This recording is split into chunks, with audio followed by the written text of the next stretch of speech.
creativity. Alright, do pictures. Hey, I'm also from Memphis, bro. I just want to say I mess with you, man. Not about my body, just had to run the fucking scope. Please trace stop before you cross another road. Can't even look at stars cause that bitch did me wrong. Gave me love scars, but I'm still going far. I'm speeding in the car. And I will be your host for today. We have Mr. Sterling, introduce himself. What's going on, TSU? My name is Sir James Ford, freshman class president. Yes, sir. And I serve your co-host for the evening. So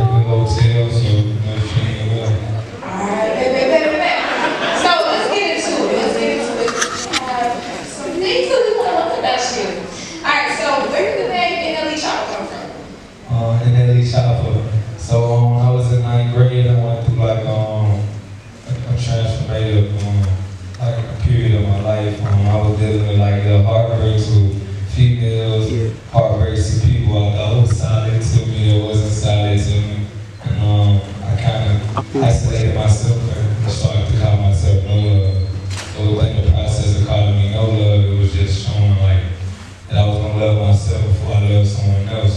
And I came up with the name NLE, and there was no love entertainment. And Choppa was just like a childhood name I always loved amongst my friends.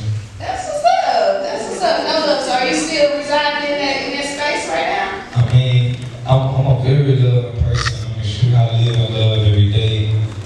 But I just know who to love. And I love everyone, but from a distance is how I love a lot of people. Yeah. You know? I feel that. I feel that. Okay. So you're a new rapper. It's been about 3.5 to 4 years, right? Come on now. So when you got to call that a label, an industry label, when it's a record, what did that story look like? Like, how did that make you feel? You from Memphis, man? A lot of people don't make it out of Memphis, so how did that make you feel? I was like, okay, this serious, this label's DMing me, they emailing me, I don't even know how they get my email, they're telling me to come to meet them, and she still thought I was playing, and we ended up hopping on the phone with one label, and then after that I met with every label. Wow. Yeah, it was a very beautiful time. Speaking of Shot Flow, how did that come about? Shot Flow came about, I was just trying to be different, you know? But I always trying to be different with everything I did, but be myself at the same time. I remember stumbling across this YouTube beat. It was a YouTube beat, and I was writing to it. And I remember I used to have that speaker so loud when I was writing. My sister used to be banging on my door while I was writing it. But all that pressure made greatness, and yeah, history since. So would you consider yourself a freestyler, or would you consider yourself like you have to like write? So it was a time period where I used to write, and then I stopped writing, and then I began to freestyle. So then after that, I kind of fell back in love with writing. So right now, I just love the artistry of being able to write. It's therapeutic as well. So I have a journal, I really with pen and pad like the old days. And I just love poetry as well. So I love just being in tune with my thoughts and my feelings by writing on the pad. Love that. I love that. So speaking of coming from Memphis, Memphis culture, how has the Memphis culture influenced your artistry? It influenced it a whole lot. Like I feel like the old heads or whatnot, they was a group of A-Ball and JG, 3-6 Mafia, Project Pat. But to me, I feel like with the new age I was pretty much coming up to, I feel like Block Boy kind of like paved the way. Like he showed me that it was possible. Tupac. Okay. Bob Marley. For sure. Michael Jackson. Making good. Here. Okay, so speaking of Tupac, you had a Tupac tribute video that kind of went viral. How did that come about? Just showing my respect, showing my just pretty much, you know, I was pretty much what I looked up to, and it was more so not. It always inspired me to stand for something, you know. So when I see him, I see me in it because I want to stand for something. I want to make music that resonates with people. So there you go. So I personally love Bob Marley, but I want to know why you love Bob Marley. Okay, so I love Bob Marley because my Mama Choppa right here, she from Kingston. Let's give it up for Mama Choppa, right? You shot her flow to hype them up before they games, or you know, walking down and hype them up before they games. however you perceive it and what you want to do after you hear it. Yeah, for sure. I know people to this day, like I know grandpas and grandmas, like they love walking down and they don't even know what I'm talking about. They just like walking down, they just like to sit. So it's just about who you are as a person. You know? Yeah, for sure.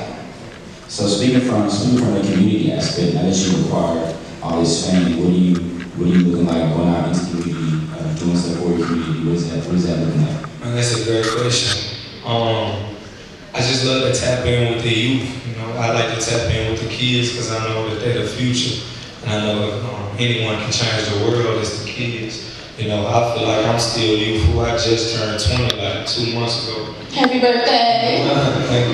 So I feel like I'm still a kid. You know, I'm still growing. I'm still learning. But a prime example is it was this school called it's still a school called Cornerstone Denver Prep, right? It was a failing school. They was about to get shut down by the state. They was about to turn it into like an alternative or a charter school, one of those. And the principal made a call to me and my mom and tried to see what way we could help with the influence I had. And I went to the school and we created a reading challenge. So I challenged the kids, every kid in the school to read 100,000 words. And by the end of the year, they read 26 million. Wow. So now the school is a reward school instead of a school, you know, that was close to closing. So that just shows like the influence, the impact I have. That's what I love doing. I like to tap in with the youth. Yeah. That's what's up. First of all, let's give it up for Cornerstone now. And take a break for a while because when you're dealing with something that's serious, you gotta make sure. I'm gonna tell y'all something. Anybody out here that wanna run a business, I'm gonna tell you the biggest headache is finding someone that has the same ambition, the same drive, the same smarts to actually run a business with you. Because if you're running a business, you know you can't be there every day to make sure. So the most important part is making sure you got people running it that has the same intentions of you. So I took a break for a while, but this year I'm amp it back up because I feel like it's time to test the waters again. But it's going beautiful. Right. How's the feeling when you have other people come back to you and be like, yeah, your hers helped me achieve this and overcome that? It's crazy. I get it all the time. I've helped people with things of the nature that I was unfamiliar of, just by me talking about a product, just by me selling it, and a person implementing it in their diet. I had one lady come up to me. She was telling me I helped her son with Bart's disease, overcome Bart's disease. I didn't even know what Bart's disease was, but just me being a person with the influence of platform, speaking about a herb and selling it, finding a reliable source to make and sell it. I've helped people with a lot of things.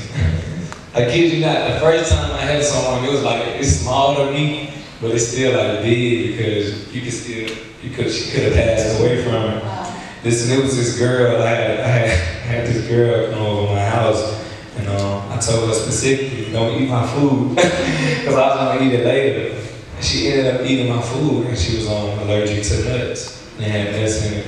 And she ate it, and like about an hour or two later, her skin, she started to bump up real bad on her skin, and her throat started to close up. And she was telling her, she was saying she couldn't breathe. And it was the first time I got into selling herbs, and I remember the first thought when I looked at all the herbs I had from the herbalist that brought them, I was like, I want to do it work for real. Yeah. And I kid you not, that night I had to test it. And real deal, I had to take a risk of not taking someone to the hospital, but had a faith of the herbs I had and give it to her. And by the grace of God, her throat stopped swelling, and I gave her like chamomile for the skin, and her bump started to go down. It was beautiful. So from that day on, I said, I'm gonna go forward. Dr. Choppa. Dr. Choppa. Live business. That's what's up. Y'all be on the lookout for Dr. Choppa. So, you just released a music video called 23, and you was in the barber seat.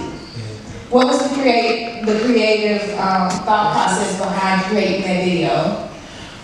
It was just showing pretty much, it was just a basic lifestyle video. It was showing, the most important part was showing the behind the scenes of me getting my hair cut You know, it was a 40-minute long podcast I did with Vic Blends. If y'all want to check it out, it's very informational. I mean, very informative. It's a beautiful journey. We talked about a lot of things, but it was just pretty much behind the scenes of that. Behind the scenes of me just after my cut. It's pretty much the video is pretty much like how men feel after you get a haircut. You feel good. So I was just feeling good the whole video. It was a lifestyle.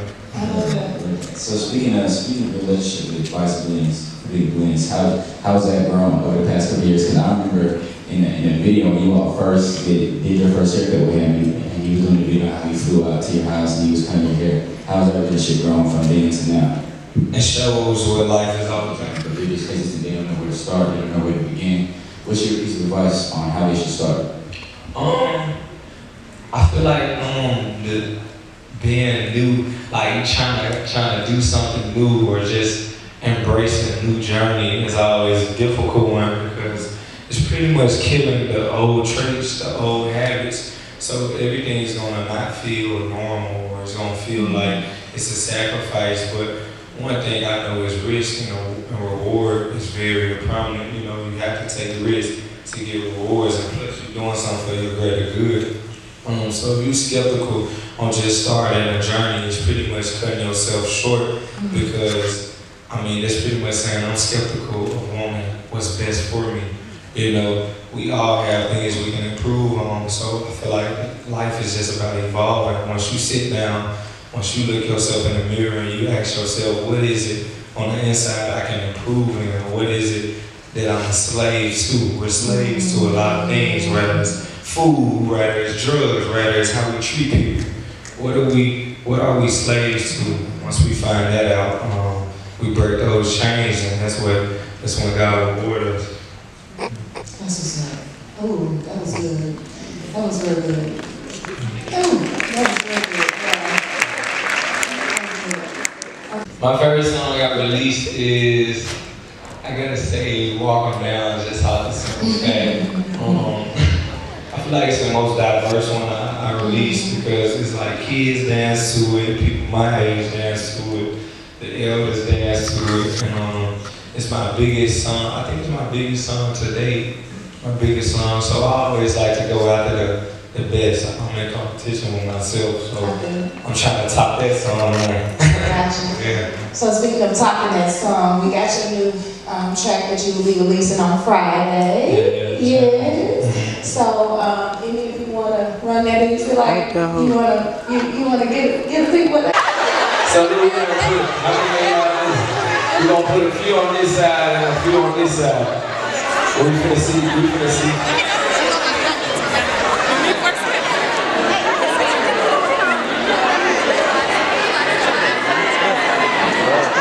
You know what? Better yet, we're gonna band that.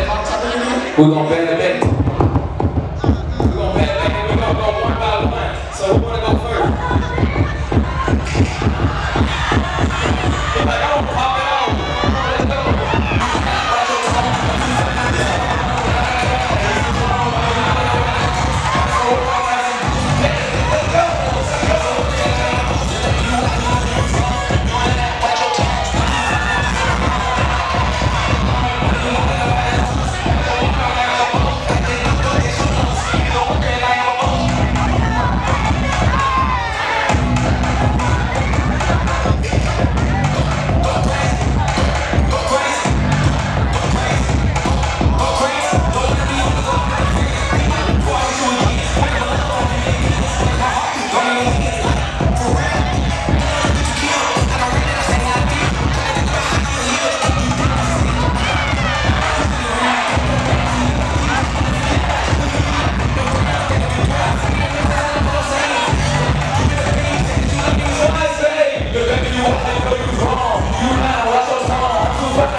Hey, look, I appreciate y'all to years. Hey, gang, how you feel about being on stage? Well, you know, it's just like, you know, like, I don't know, you know, he just called me out there. He said he wanted you, you know. I was just like, hey, I have to do it for the do. Yeah. My dad gave out, so as you see on the video, fool. 2023, look at that. Hey, but you know, it was just a lifetime experience for real. No cap, pop this shit though. Appreciate you, fool. What's up? Y'all go Go watch this shit. Hey, go ahead, appreciate you. Hey, can't stay. You gotta take it right. Can't pass. It's 2 minutes, just want a picture. Can't pass. Just one. Alright, hold on, he right here. Hold on, I'm gonna go real quick. Stay. And everything. But nah, I just want to say Memphis is one of the most creative. It grew as one of the most creative people, you know, ever. So I just want to focus on music, videos, creativity. Alright, do pictures. Hey, I'm also from Memphis, bro. I just want to say I mess with you, man. I can't. Hey, if y'all gonna take a picture, come on. Okay, I want to. You can't do that.